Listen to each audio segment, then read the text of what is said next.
Hello everyone, it's David from Automotive Press. I am super excited because I am driving the all-new Mazda CX-90 right here, which I believe is the best three-row SUV in the world. I actually think that this is better than the Toyota Grand Highlander, to the point where I think I'm going to cancel my Grand Highlander order and put in the order for the CX-90. That's how much I love this thing. So more specifically, I'm going to give you 7 reasons why I believe this is better than the Toyota Grand Highlander. Let's go. The first reason why I really like the Mazda CX-90 and why I like it better than the Grand Highlander is that this is still built in Japan. In fact, I've been to the factory where this is built and I was mighty impressed because they have some of the best manufacturing system there, and they have what we call the Takumi thinking, which refers to people with 30-35 years of experience in manufacturing, and they turn manufacturing into more of an art. So it's much more than just building a bunch of cars. There's actual experience and knowledge and wisdom going into the production process. And I'm going to show you why this Mazda CX-90 shows that difference compared to Grand Highlander, which is built in the Indiana plant in the USA. Now, Grand Highlander is actually not bad in terms of overall quality when I looked at it last time, but this one is better than any other three-row SUV I've seen in terms of body fit and body alignment. For example, if I were to measure the panels between the front hood and the front fender like I always do, believe it or not, this is 2.9 millimeter here, 3.0, and 3.1 millimeter. This is unheard of. Even when I check something like Lexus LX or even my Lexus GX, it's not anywhere close to this because they're mostly about 4 millimeter, maybe 3.8 at the best. But this one actually is just under 3 millimeters in one of the areas. And there's no other cars in the world that I've come across that actually have gotten less than 3 millimeters in terms of a gap, not even the very expensive models. Now let's keep on checking here to see what else. 3.1 millimeter here, 3 millimeter here, and also 3 millimeter here. And even the back trunk, where most manufacturers really struggle to get it right, this is 3.5. So as you can see, it's 3 millimeter all the way pretty well, and maybe 3.5 millimeter here compared to, let's say, a Grand Highlander, which has about 3.8 to 4 millimeters all the way through, and was about 4.5 millimeter in the back.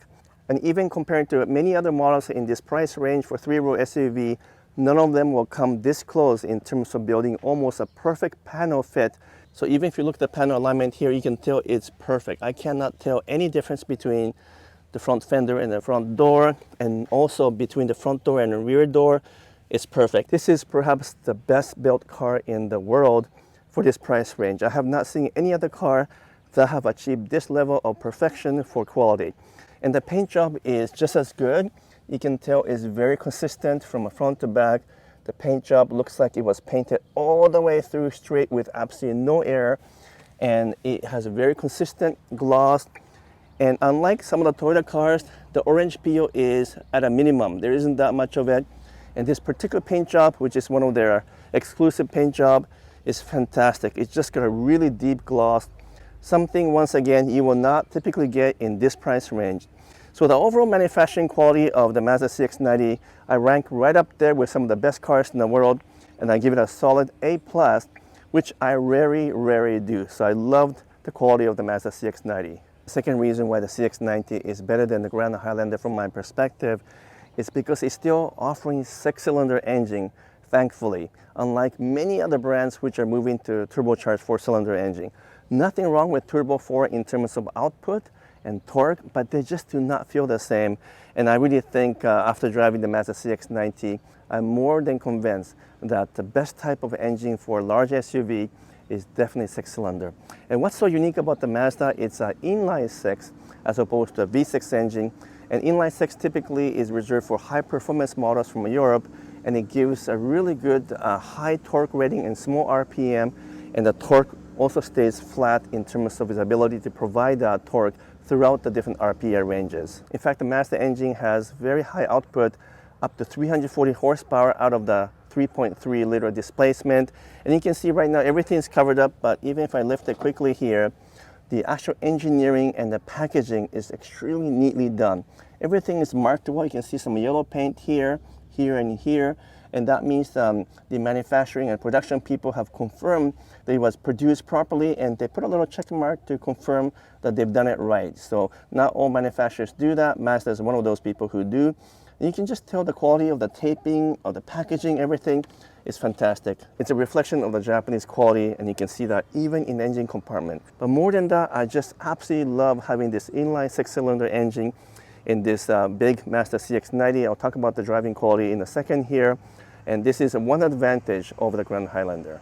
The third very important thing to keep in mind is that Mazda CX-90 has a plug-in hybrid when many other manufacturers, including the Grand Highlander, still does not offer a plug-in hybrid.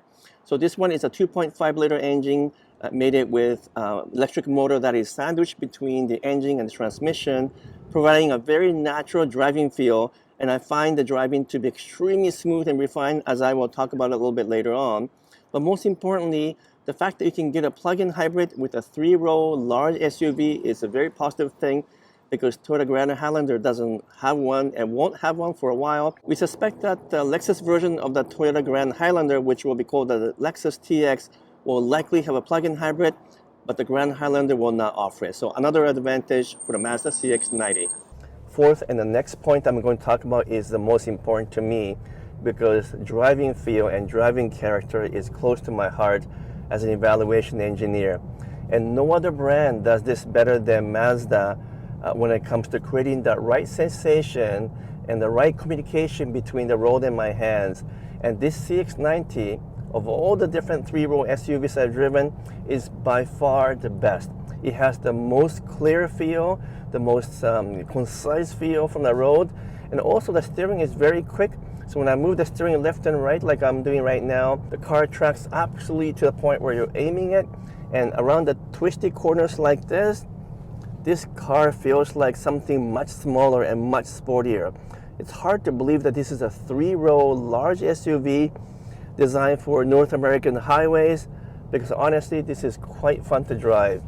Recently, I drove an Alfa Romeo Stelvio, which is perhaps one of the most fun to drive SUVs out there, and also drove Porsche Macan, perhaps the best handling SUV out there. But both of those are much smaller than this Mazda, and I'm surprised to say that the CX-90 is not too far off from those benchmark vehicles when it comes to providing that fun to drive factor that's missing in so many SUVs. The 3.3 liter high output inline 6 I'm driving now has extremely good linear acceleration.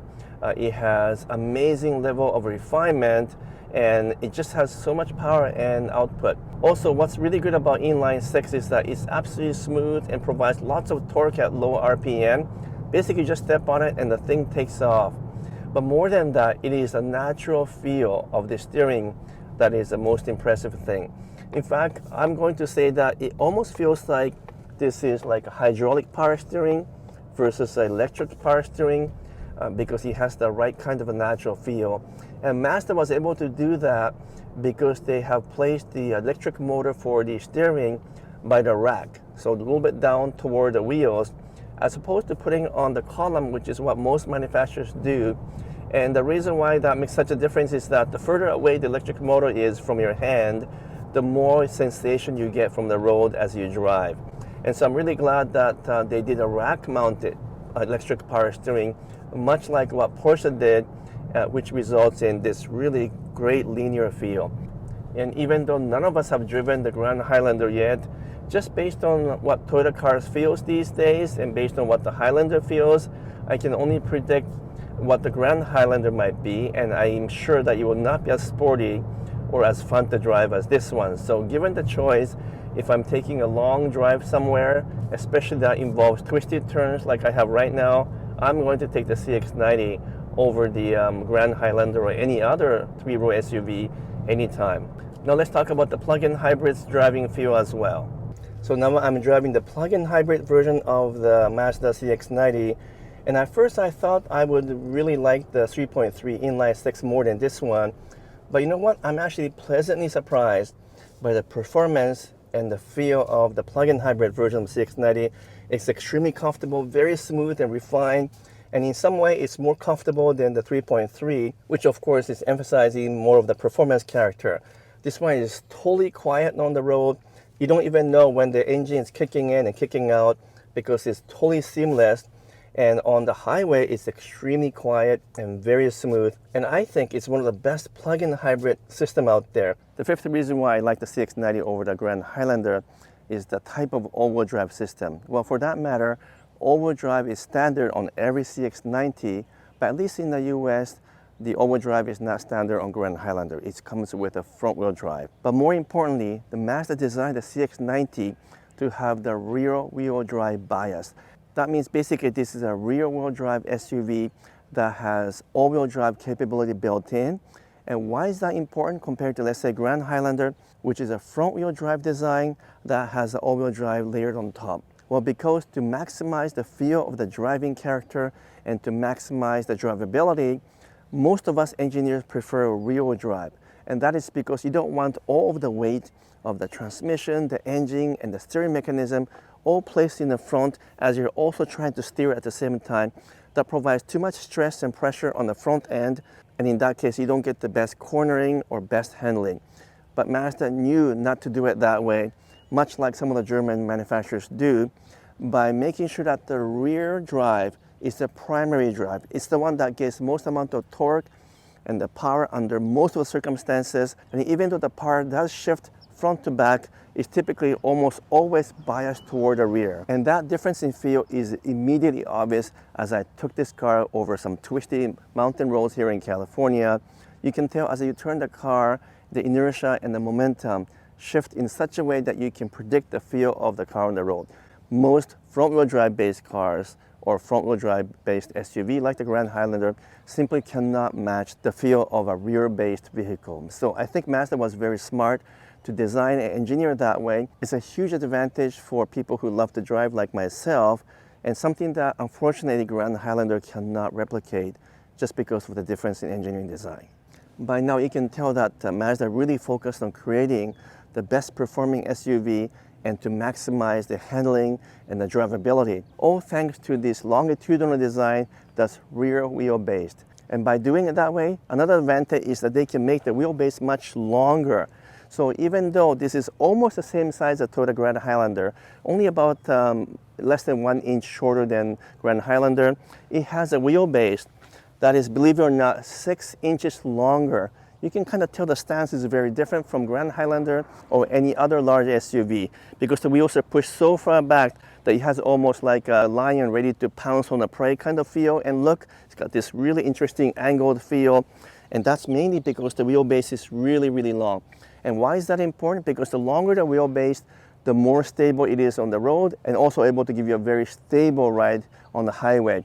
Obviously, longer the wheelbase, sometimes it also means that it's harder to make small turns. The Mazda engineers took that into account and made some changes in the front as well, where the engine cradles, because the actual bed that holds the engine are straight all the way to the back instead of curved and rounded like in most front-wheel drive based vehicles, and that allows for much tighter turns. The seventh and the final reason why I really do think Mazda CX-90 is exceptional, and I'm almost certain that I'm going to cancel my Grand Highlander order and buy this one instead, is that overall it just provides more value and better pricing and more features for the money, plus a lot more selection of different configurations for engine and powertrain that we just cannot get in Grand Highlander. The CX-90 offers plug-in hybrid and two inline 6-cylinder engine, both with mild hybrid and with exceptional performance and ride and feel, all for about the same price or possibly lower than the Grand Highlander.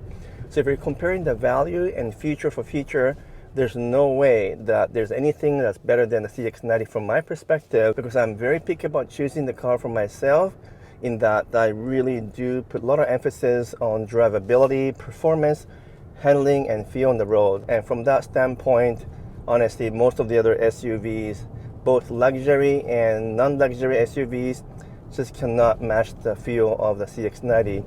I really do think that Mazda has something very unique, very special here, and it's just super underappreciated because people don't know about Mazda product too well, and they think it's no different than any other Japanese product, when that isn't the case at all. For one, Mazda is still built in Japan with people with years of experience, and secondly, their focus is a lot more on engineering and the resulting high performance, while others just don't seem to care too much about road feel.